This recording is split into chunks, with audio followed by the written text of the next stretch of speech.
Tu connais trop bien cette sensation d'être perdu sur les graphiques, de ne pas savoir par où commencer pour au final prendre des trades qui ne sont basés sur rien et qui t'amènent à perdre encore et encore. Pourquoi ça t'arrive?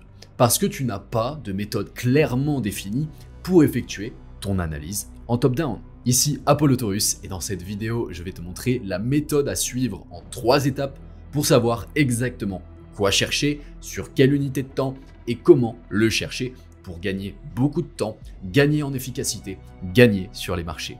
Avant de démarrer la vidéo, c'est le moment d'annoncer le grand gagnant du concours de la Citadelle. Félicitations à toi, Nesta Eddy 9616. Tu remportes un mois d'accès offert pour découvrir l'écosystème de la Citadelle du Nexus. Pour nous rejoindre, tu as simplement à nous contacter sur Instagram et nous te donnerons l'accès directement à la Citadelle.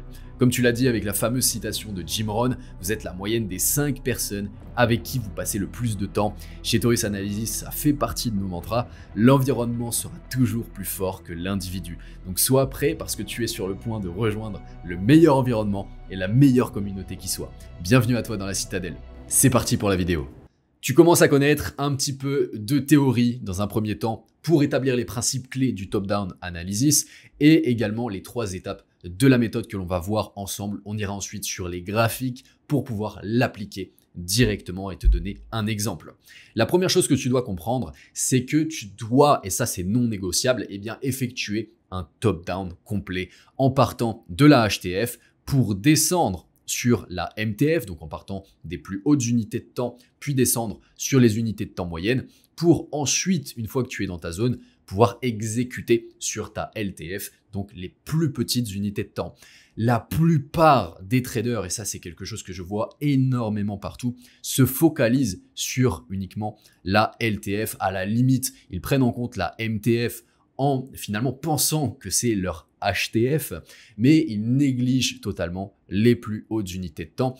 Pourquoi c'est important? Eh bien parce que la HTF, elle va te donner le contexte du marché, elle va te donner la structure globale dans laquelle tu te trouves et également la zone clé premium ou discount à l'intérieur de cette structure. C'est grâce à cette zone que tu vas pouvoir établir ton biais directionnel, ta direction du marché. Donc en d'autres termes, est-ce que tu dois acheter ou vendre? Si tu n'as pas ce contexte, comment veux-tu avoir un trading qualitatif? Et pourquoi la plupart font cette erreur finalement? Parce que en effectuant un vrai top-down, tu vas voir que tu vas potentiellement avoir moins d'opportunités. Mais ce que tu dois retenir, c'est que trader plus sur le marché n'équivaut pas à avoir plus de profit. Ça, c'est quelque chose de très contre-intuitif que tu dois vraiment retenir. Trader mieux signifie souvent trader moins parce que tu vas mieux sélectionner tes setups. Une fois que tu as ton biais directionnel sur ta HTF, que tu as finalement un retour dans ta zone premium ou discount, tu vas descendre sur la middle time frame pour pouvoir identifier des manipulations, donc des prises de liquidité potentielles, une réaction du prix sur ta zone et identifier également ta cible probable en partant de cette zone. Donc ça va te permettre finalement d'identifier ton point A et d'identifier ton point B. Et ce n'est qu'une fois que tu as identifié ton point A et ton point B que tu peux descendre sur ta LTF pour exécuter potentiellement avec un modèle d'exécution qui va être très précis. Ici, on va parler de timing, on va parler de liquidité, de confirmation et également de pattern d'exécution. Évidemment, dans tout ce que je viens de te dire, il y a beaucoup de sujets à aborder, il y a beaucoup de sujets qui méritent finalement des épisodes entièrement dédiés et donc on y reviendra tout au long de cette playlist. Tu vois par exemple, on va parler de point A et de point B. Finalement, ici, ton point A, ça va être ta zone d'intervention. Donc, comment identifier ta zone d'intervention? Ça, c'est un sujet à part entière. Et ton point B, finalement, on va parler de Next Draw on Liquidity, donc le prochain niveau de liquidité ciblé par le prix. Ça également, c'est un sujet à part entière. Même chose au niveau du modèle d'exécution, le pattern, par exemple, ça peut être le sweep and close, qui est un pattern que l'on utilise énormément, qui est extrêmement puissant. C'est pareil, il y aura une vidéo entièrement dédiée à ce pattern. Maintenant, quelles sont les unités de temps que tu peux utiliser pour faire ton top-down analysis concrètement? Eh bien, ça va dépendre de ton style de trading. Est-ce que tu fais plutôt du scalping, de l'intraday ou du swing? Et finalement, pour chacun de ces styles de trading, les unités de temps que tu vas utiliser seront évidemment différentes. Ici, tu vois, je t'ai fait un tableau où je te propose des unités de temps que tu peux utiliser pour ta HTF, pour ta MTF, pour ta LTF. Les unités de temps que je t'ai soulignées en rouge, c'est celles que je te recommande, c'est celles que je vais personnellement préférer. Notamment, et ça c'est un principe clé que tu dois noter, c'est que l'unité de temps la plus importante sur les marchés financiers, c'est le daily. Pour tout un tas de raisons que l'on pourra aborder évidemment par la suite, c'est pas forcément le sujet ici. Tu vas également avoir le H1 qui va être une time frame extrêmement centrale sur les marchés que j'apprécie énormément. Tu vois, c'est pour cette raison que peu importe le style, elle va revenir. Donc si tu fais du scalping, également ce que tu dois savoir, c'est que plus tu vas faire du trading court terme, plus tu dois imbriquer des time frames. Et donc évidemment, ça va ajouter de la difficulté entre guillemets. Donc si tu es débutant, je te recommande plutôt de partir sur du swing. Pourquoi tu dois imbriquer plus de time frame si tu fais du scalping par rapport à du swing? Eh bien parce que justement la HTF est toujours essentielle. C'est elle qui va te donner le contexte sur le marché. Et donc tu vas réduire tes time frames sur la lower time frame, ok, tu vas partir peut-être sur du M1, mais ça ne t'empêche pas de devoir prendre en compte le daily, le H4. Et même le weekly, j'ai envie de te dire, il faut l'observer, il faut l'analyser au moins toutes les semaines. Donc ici en résumé, ce que je te recommande si tu fais du scalping, c'est de partir du daily, de descendre sur le H1 pour ta MTF et d'exécuter en M5, M1 que je vais te recommander. Si tu fais de l'intraday, ça va être daily, H1, M5. Et pour le swing, on va partir plutôt du weekly pour la HTF. On va descendre sur le daily pour exécuter en H1. Donc rappelle-toi ces trois étapes, biais directionnel, point A, point B, exécution.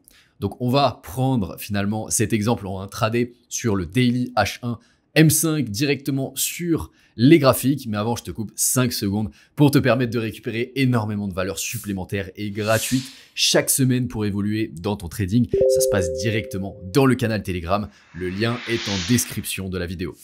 On se retrouve sur le graphique du dollar australien contre le dollar américain.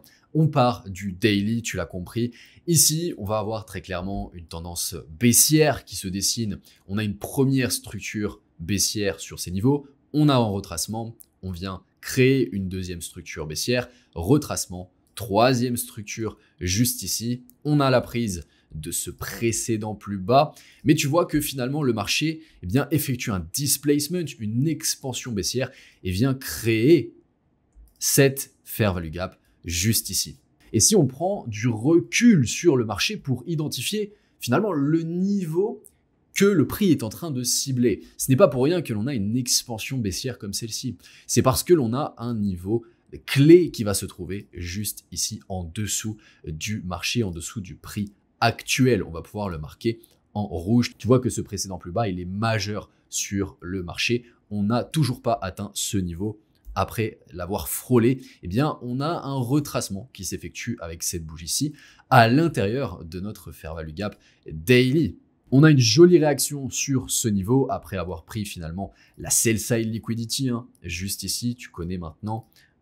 On a un prix qui remonte à l'intérieur de sa dernière expansion et on va chercher la buy side liquidity pour potentiellement continuer à la baisse sur ce dernier mouvement. Pourquoi cette zone elle est intéressante?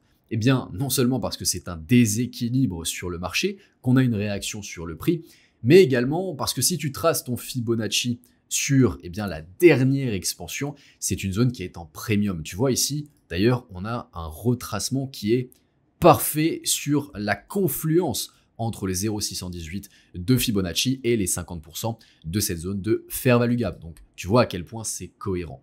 Pourquoi en zone premium? Parce qu'on revient au-dessus des 50% de cette dernière expansion. À partir de là, tu vas pouvoir descendre sur ton unité de temps MTF, donc ici le H1. On va supprimer le Fibonacci pour que ce soit plus clair.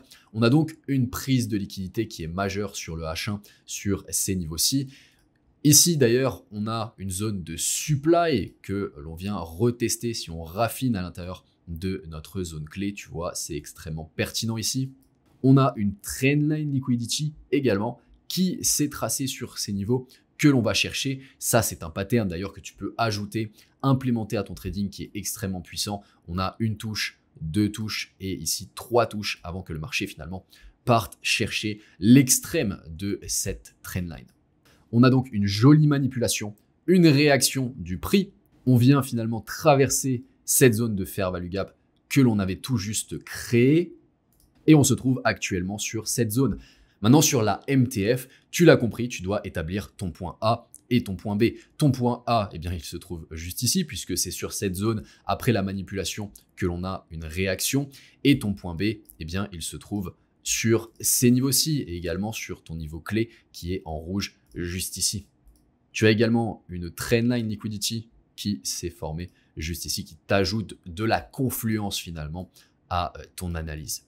À partir de là, tu vas pouvoir raffiner, descendre sur ta LTF pour pouvoir identifier un potentiel pattern d'entrée que tu peux exploiter finalement pour prendre une position. Tu vas pouvoir identifier des zones d'intervention potentielles à l'intérieur de ta structure plus globale sur ta LTF qui se trouve du coup entre ce point haut et ce point bas. Tu vois que ici, on a la création d'un breaker block sur ces niveaux depuis la session de New York en rouge de la veille qui n'a toujours pas été retesté. On a la création de ce point au court terme qui est un niveau de liquidité qui est plutôt pertinent puisque ce niveau, il n'a pas retesté notre breaker block et il n'a pas comblé non plus entièrement la zone de déséquilibre. Ici, on a laissé également cette zone finalement de supply qui pourrait être une zone pertinente à l'extrémité de cette dernière structure. Donc ici, qu'est-ce que tu recherches? Eh bien, tu recherches le bon timing en priorité. Donc exécuter à l'intérieur d'une kill zone, ça peut être la kill zone de Londres, la kill zone de New York. Tu vas rechercher une prise de liquidité majeure, ça peut être notamment ce high juste ici et également le point haut ou le point bas d'une session. Et tu vas attendre une cassure franche pour aller dans ta direction pour pouvoir exécuter. On va faire avancer le prix et on va voir comment ça se déroule. Ici en violet, tu as la session de Sydney. Ici en gris, la session de Tokyo. Très bien. On remonte. On va potentiellement chercher notre niveau. Très bien. La session en vert, c'est Francfort. En bleu, on a Londres juste ici. Très bien. On revient sur notre zone d'order block et même notre zone extrême de supply juste ici. On a la création d'une trendline liquidity sur tous ces niveaux qui t'ajoutent encore une fois de la confluence. On a été chercher ce niveau de liquidité. On attend maintenant une cassure franche dans notre direction. Très bien, on a un premier displacement qui vient break ce précédent plus bas. Super. On a un potentiel break également de notre trendline qui est en train de se mettre en place. On va continuer d'avancer. On dessine une première structure entre ce point haut et ce point bas. On vient retracer à l'intérieur de cette structure sur New York en venant retester finalement cette zone d'order block. Très bien. On va continuer d'avancer. On a la cassure de notre structure. On a un BOS ici de continuation de la tendance baissière qui est en train de se mettre en place. Et on a donc notre nouvelle structure entre ce point haut et ce point bas.